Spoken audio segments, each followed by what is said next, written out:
The tale opens in Paris in 1931, where a sly man named Papillon resided, a master at cracking any lock. After one heist, when he passed the diamonds to his superior, suspicion arose as the boss accused him of pocketing some jewels. Welcome to the AS Recap channel.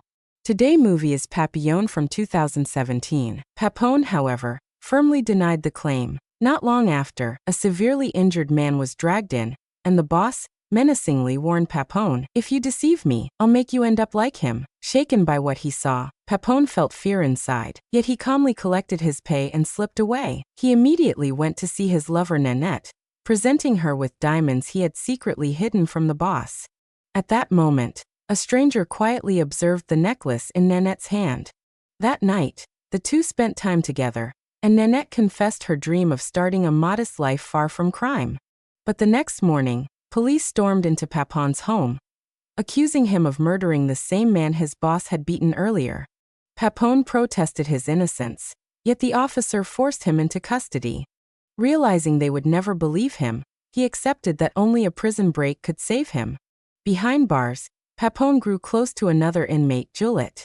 Juliet explained that escaping required serious funds and pointed him to a prisoner named Dea, who could provide help. Dea indeed had plenty of money, but his fortune soured when he was caught producing counterfeit bills. Soon, all the inmates were shipped by boat to a place called Penal Colony. That night, Papillon approached Dea, proposing to protect him in exchange for money. Dea rejected him at first, but when he witnessed a savage killing of the prisoner beside him, who had hidden cash inside his body, terror forced him to reconsider. The following morning, Dea agreed to Papillon's offer. Their deal was clear. Papillon would shield him only until they reached the prison. Dea was certain his wife would arrange his release, so he refused to join Papillon's escape plans. But that night, the killer returned to finish Dea off. In a desperate instant, Papillon saved him. The authorities, however, punished Papillon harshly for the chaos. Yet he felt some comfort, knowing Dea still lived and owed him. The next morning, upon arrival at Penal Colony, Juliet suddenly hurt himself on purpose to be transferred to the infirmary, hoping to slip out since it had weaker security. Meanwhile, the others entered the grim prison filled with vicious convicts. The ruthless warden warned the newcomers that escape was impossible.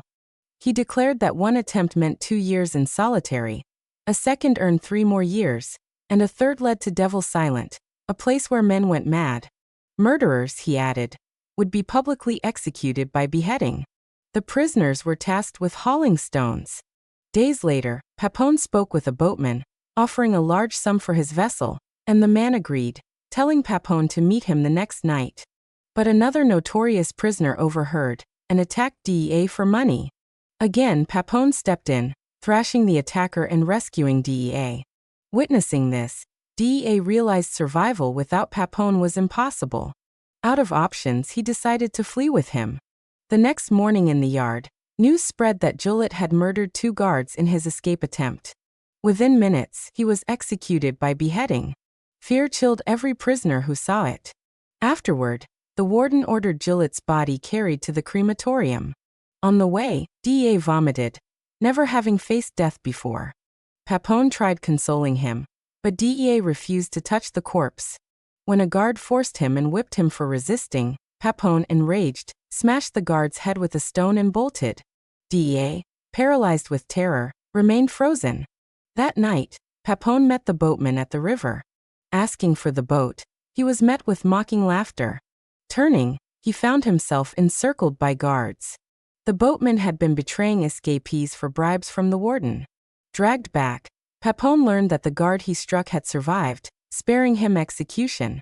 Still, for attempting escape, he was sentenced to solitary on another island. There, the dreadful silence broke his spirit. Unlike the previous jail, here he was confined to a cramped room, forbidden to speak. Even muttering alone was forbidden. His meals were nothing but thin soup. One day, a coconut appeared among his food, containing a note promising daily coconuts.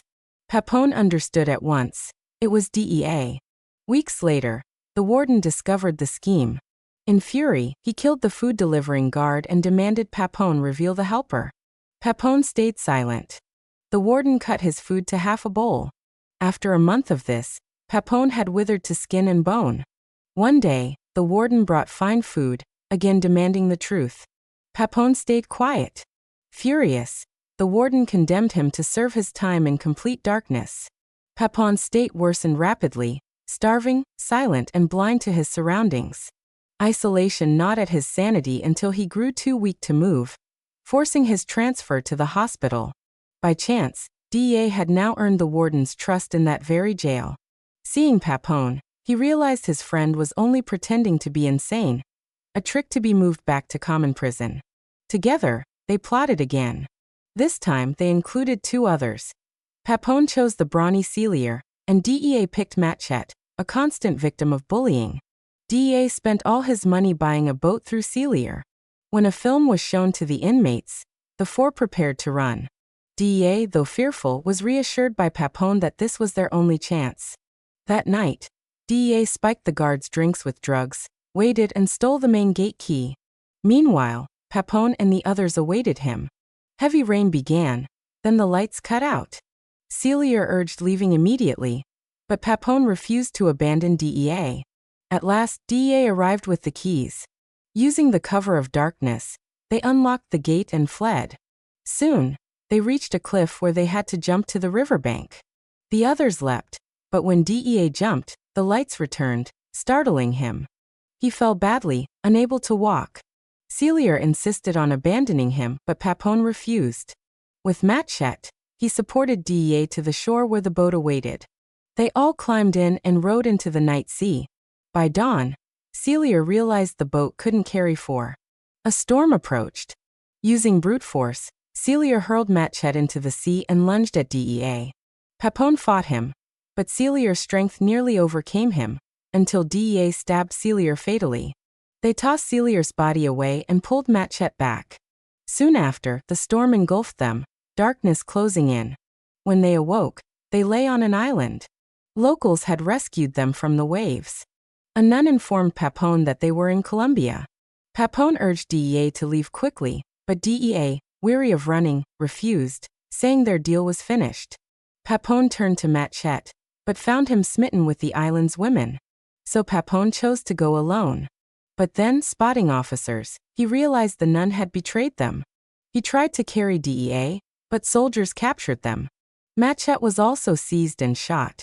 Both Papillon and Dega landed back in jail once more. 5 years later, Papillon finished his sentence but was transferred to Devil's Island.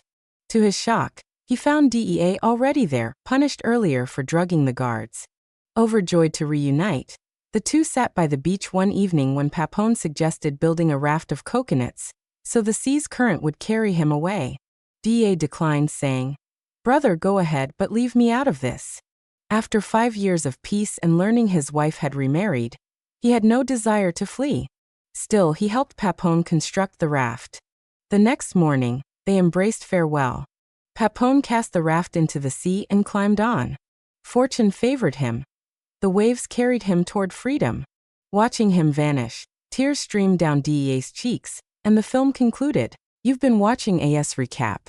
Hit that subscribe button and join us again as we uncover more amazing stories from the big screen.